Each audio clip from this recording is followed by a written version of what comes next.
네, 안녕하십니까. 신지식인 정인태입니다. 전 국립한국복지대학교 특임교수를 역임했습니다. 세계 1위 저출산 한국, 외신은 830만원 학원비 때문이다, 이렇게 얘기를 하고 있어요. 네, 이 지금 1년 학원비만 830만원, 외신이 조명한 한국의 저출산, 이 외신이 이러한 부분들을 조명하고 있고요. 이게 참 우리나라가 심각한 문제가 아닐 수가 없습니다. 네. 그래서 이 매체는 육아휴직을 자유롭게 쓸 수 없는 사회적 분위기도 초저출산의 한 원인이다, 이렇게 얘기를 하고요. 정부는 기업이 출산 부모에게 휴가를 장려하도록 하고 그렇지 않을 경우 처벌한다고 경고하고 있으나 휴가를 쓸 자격이 있는 한국인도 그것을 받아들일 여유가 없다고 말하거나 휴가를 쓰고 나면 어떤 종류의 응징에 직면할지 두려워한다, 이렇게 얘기를 하고 있어요. 이게 한마디로 말하면은 우리가 이제 욕심과 이기심 때문에 결국 나라가 망하는 겁니다. 이게 저출산, 이 초저출산, 아니 무출산 상태로 가고 있는데 나라 망하는 건데 이게 지금 정신을 못 차리고 있는 거예요, 이 나라가. 네. 그래서 이 밖에 70%에 불과한 대기업 직장 어린이집 설립 비율, 경력 단절 여성의 사회복귀애로, 성별 임금 격차, 남녀 갈등, 혼인 감소, 가부장적 사회 분위기, 선진국 중 가장 긴 군복무 기간도 초저출산에 영향을 미친다고 분석을 했다라는 거죠.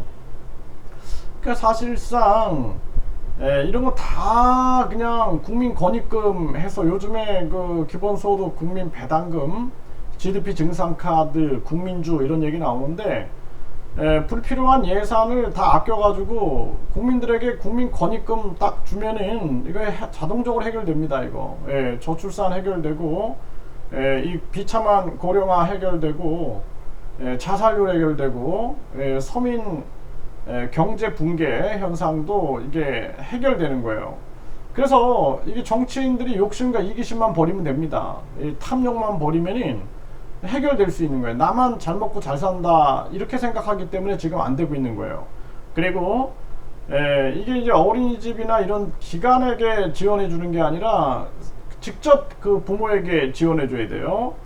네, 그리고 앞으로는 이 국민 권익금 시대가 열리게 되면은 결국에는 사람들이 자기가 하고 싶은 일, 그러니까 재능과 호기심, 재능과 개성, 그런 자기가 추구하고자 하는 일을 하면서 살아야 됩니다, 이게.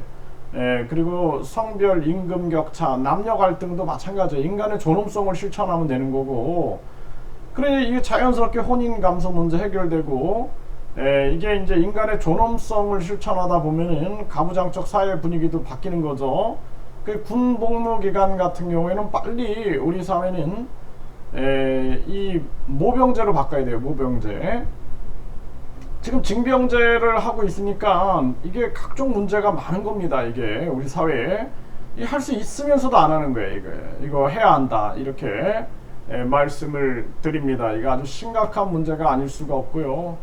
네, 이게 학원이다, 학원. 네, 학원 이렇게 쓰죠, 이 영어로도. 1년에 830만원, 외신이 본 한국 초저출산 원인.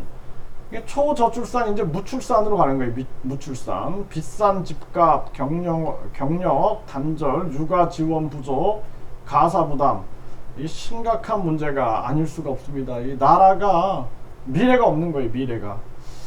그래서 이런 모든 문제를 해결하는 것은 사실상 계속 이 인플레이션 악순환이 일어나는 게 결국에는 인간들의 나만 잘 먹고 잘 살겠다는 욕심 때문에 내 월급이 올라가면은 당연히 다른 사람 월급도 올라가고, 그게 물가에 반영돼 가지고 물가가 계속 올라가는 거예요. 인플레이션이 일어나는 거예요. 인플레이션 악순환이 계속 일어나는 거예요. 그리고 또 세금 올리죠. 그 세금 올리니까 또 월급 올려야 되고, 또 인플레이션 악순환이 계속 반복되는 겁니다. 아주 심각한 문제가 아닐 수가 없어요. 그래서 외신은 이걸 짚어내고 있는 거죠. 네, 한국의 학원비, 이런 학원비가 저출산의 원인이 되고 있다. 잘못된 교육.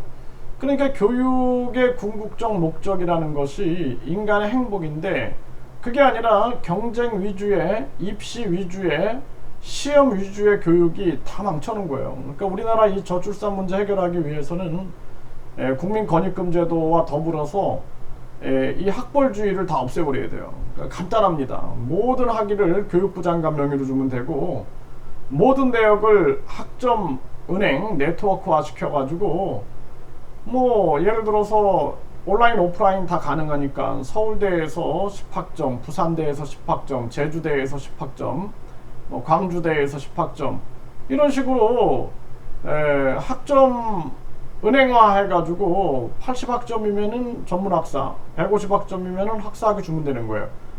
그리고 우리가 근본적으로 이 핀란드라든지 독일이 많은 사람들이 뭐 대학 진학률이 뭐 50% 그 50% 60%가 대학에 진학하지 않는 이유는 대학에 안 가도 인간의 존엄성을 손상받지 않는 거예요. 그러니까 우리는 이상하게 대학에 안 가면은 인간의 존엄성을 손상받는 거야. 가장 중요한 것은 자신의 재능과 개성을 꽃피우고 자신의 재능과 개성을 꽃피우면서 그 속에서 인간으로서의 가치를 실현하는 거죠. 그러니까 사랑과 양심 실천, 불의를 미워하는 마음, 그 다음에 인간의 존엄성을 실천하는 모습, 옳고 그름을 판단하는 마음, 그 다음에 우리가 믿을 수 있는 사람이 되는 거, 이런 것을 실천하면서 살면 되는 건데 이게 뭔가 잘못돼 갖고 무슨 졸업장이 있어야지만 인간이 된 것처럼 착각을 하고 있는 거죠. 우리 국민들이 확고한 의지를 가지고 이 나라에 교육 혁명을 일으키지 않으면 안 된다. 저는 그렇게 생각을 합니다.